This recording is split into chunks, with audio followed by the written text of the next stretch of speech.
Hi friends, welcome back to Geetashree kitchen. ನಾನಿವತ್ತು onion bread pakoda ಮಾಡ್ತಾಯಿದ್ದೀನಿ. 2 in 1 ಅಂತಲೇ ಹೇಳ್ಬೋದು. ಫ್ರೆಂಡ್ಸ್, ವಿಡಿಯೋ ಶುರು ಮಾಡೋದಕ್ಕೆ ಮುಂಚೆ ನೀವು ನಮ್ಮ ಚಾನೆಲ್ನ ಫಸ್ಟ್ ಟೈಮ್ ನೋಡ್ತಾ ಇದ್ದರೆ ನಮ್ಮ ಚಾನಲ್ಗೆ ಲೈಕ್ ಮಾಡಿ, ಶೇರ್ ಮಾಡಿ, ಕಮೆಂಟ್ ಮಾಡಿ, ಹಾಗೆ ಸಬ್ಸ್ಕ್ರೈಬ್ ಕೂಡ ಮಾಡ್ಕೊಳ್ಳಿ. ನೋಡ್ತಿರ್ತೀರಾ ಚಾನೆಲ್ನ, ಸಬ್ಸ್ಕ್ರೈಬ್ ಮಾಡಿರಲ್ಲ, ಪ್ಲೀಸ್ ಸಬ್ಸ್ಕ್ರೈಬ್ ಮಾಡ್ಕೊಳ್ಳಿ. ಬನ್ನಿ ಹಾಗಿದ್ರೆ ವಿಡಿಯೋ ಶುರು ಮಾಡೋಣ. ನಾನಿಲ್ಲಿ 4 ಈರುಳ್ಳಿ ತೊಗೊಂಡು ಅದನ್ನು ಸ್ಲೈಸ್ ಆಗಿ ಈ ರೀತಿ ಕಟ್ ಮಾಡ್ಕೊಂಡಿದ್ದೀನಿ. ಅದಕ್ಕೆ ಅರ್ಧ ಸ್ಪೂನಷ್ಟು ಉಪ್ಪು ಹಾಕ್ಕೊಂಡು ಇದನ್ನೆಲ್ಲ ಬಿಡಿ ಬಿಡಿಯಾಗಿ ಮಾಡಿ ಕಲಿಸ್ತಾ ಇದ್ದೀನಿ. ಉಪ್ಪು ಹಾಕಿದ್ರೆ ಈರುಳ್ಳಿ ನೀರು ಬಿಡುತ್ತೆ. ಅದಕ್ಕೆ 4 ಹಸಿಮೆಣಸಿನ್ಕಾಯಿನ ಸಣ್ಣದಾಗಿ ಕಟ್ ಮಾಡ್ಕೊಂಡು ಹಾಕಿದ್ದೀನಿ. ಸ್ಪೂನಷ್ಟು ಹಸಿ ಶುಂಠಿನ ಗ್ರೇಟ್ ಮಾಡಿ ಹಾಕಿದ್ದೀನಿ. ಒಂದು ಅರ್ಧ ಸ್ಪೂನಷ್ಟು ಅರಿಶಿಣದ ಹಿಟ್ಟು, ಅರ್ಧ ಸ್ಪೂನಷ್ಟು ಅಚ್ಕಾರದ ಪುಡಿ ಹಾಕ್ಕೊಂಡು ಚೆನ್ನಾಗಿ ಮಿಕ್ಸ್ ಮಾಡ್ತಾಯಿದ್ದೀನಿ. ನಾನು 1 ಕಪ್ಪಷ್ಟು ಕಡಲೆ ಹಿಟ್ಟನ್ನ ತೊಗೊಂಡಿದ್ದೀನಿ. ಅದರಲ್ಲಿ ಅರ್ಧದಷ್ಟು ಹಾಕಿ ಇನ್ನರ್ಧದಷ್ಟು ತೆಗೆದಿಡ್ತಾ ಇದ್ದೀನಿ.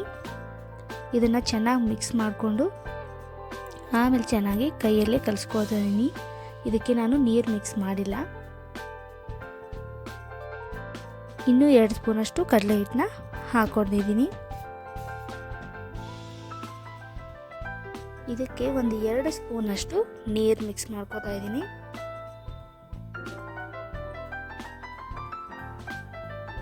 ಇದಕ್ಕಿವಾಗ ನಾನು 2 ಸ್ಪೂನಷ್ಟು ಅಕ್ಕಿ ಹಿಟ್ಟನ್ನ ಹಾಕೋತಾ ಇದ್ದೀನಿ. ಹಾಗೆ ಒಂದು ಅರ್ಧ ಸ್ಪೂನಷ್ಟು ಅಜ್ವೈನ ಕ್ರಷ್ ಮಾಡಿ ಹಾಕೋತಾ ಇದ್ದೀನಿ. ಅಕ್ಕಿ ಹಿಟ್ಟು ಹಾಕೋದ್ರಿಂದ ತುಂಬ ಕ್ರಿಸ್ಪಿಯಾಗಿ ಬರುತ್ತೆ. ನಾನಿಲ್ಲಿ ಇದಕ್ಕೆ ಸೋಡಾ ಎಲ್ಲ ಏನೂ ಹಾಕಿಲ್ಲ. ಒಂದು ಸ್ವಲ್ಪ ಕೊತ್ತಂಬರಿ ಸೊಪ್ಪು ಹಾಕ್ತಾಯಿದ್ದೀನಿ. ಇದನ್ನೆಲ್ಲ ಚೆನ್ನಾಗಿ ಮಿಕ್ಸ್ ಮಾಡ್ಕೋಬೇಕು. ನಾವು ಈರುಳ್ಳಿ ಪಕೋಡ ಮಾತ್ರ ಮಾಡುವಾಗ ಇದಕ್ಕಿಂತ ಸ್ವಲ್ಪ ಗಟ್ಟಿಯಾಗಿ ಕಲಿಸ್ಕೊಂಡಿರ್ತೀವಿ. ಇದನ್ನು ಬ್ರೆಡ್ಡಿಗೆ ಕೋಟಿಂಗ್ ಮಾಡಬೇಕಿರೋದ್ರಿಂದ ನಾನು ಒಂದು ಸ್ವಲ್ಪ ಲಿಕ್ವಿಡ್ ಮಾಡ್ಕೊಂಡಿದ್ದೀನಿ.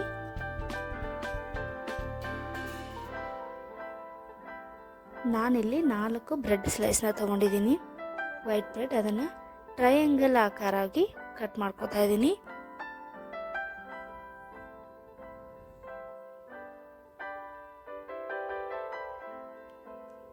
ಇದೇ ರೀತಿ ನಾನು ಎಲ್ಲ ಬ್ರೆಡ್ನ ಕಟ್ ಮಾಡ್ಕೊಂಡಿದ್ದೀನಿ. ಇವಾಗ ನಾನು ಕಲಸಿಟ್ಕೊಂಡಿರೋಂಥ ಹಿಟ್ಟಲ್ಲಿ ಇದನ್ನು ಬ್ರೆಡ್ನ ಕೋಟಿಂಗ್ ಮಾಡ್ತಾಯಿದ್ದೀನಿ. ಸ್ವಲ್ಪ ಸಾಫ್ಟಾಗಿ ಕಲಿಸ್ಕೊಂಡ್ರೆ ಕೋಟಿಂಗ್ ಚೆನ್ನಾಗಿರುತ್ತೆ.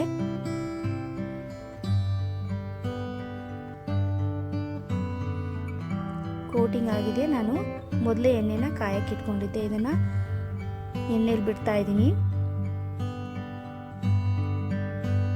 ಫ್ಲೇಮನ್ನು ಲೋ ಟು ಮೀಡಿಯಮಲ್ಲಿ ಇಟ್ಕೊಂಡೆ ಇದನ್ನು ಫ್ರೈ ಮಾಡ್ಕೋಬೇಕು. ಗೋಲ್ಡನ್ ಬ್ರೌನ್ ಬರೋವರೆಗೂ ಚೆನ್ನಾಗಿ ಇದನ್ನು ಫ್ರೈ ಮಾಡ್ಕೋತಾ ಇದ್ದೀನಿ. ಇವಾಗ ಆಗಿದೆ ನೋಡಿ, ಎಷ್ಟು ಕ್ರಿಸ್ಪಿ ಆಗಿದೆ. ಪ್ಲೇಟಿಗೆ ತೆಗೆದಿಟ್ಕೋತಾ ಇದ್ದೀನಿ. ಇದೇ ರೀತಿ ನಾನು ಎಲ್ಲ ಬ್ರೆಡ್ ಪಕೋಡಾನ ಫ್ರೈ ಮಾಡ್ಕೋತಾ ಇದ್ದೀನಿ.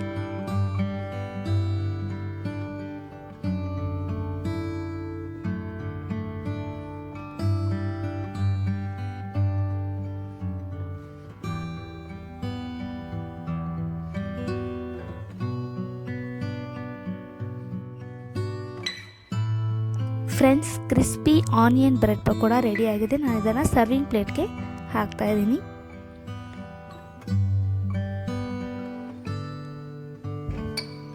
ನಿಮಗೂ ಈ ರೆಸಿಪಿ ಇಷ್ಟ ಆಗಿದ್ರೆ ನಿಮ್ಮ ಮನೆಯಲ್ಲಿ ಟ್ರೈ ಮಾಡಿ ಫ್ರೆಂಡ್ಸ್.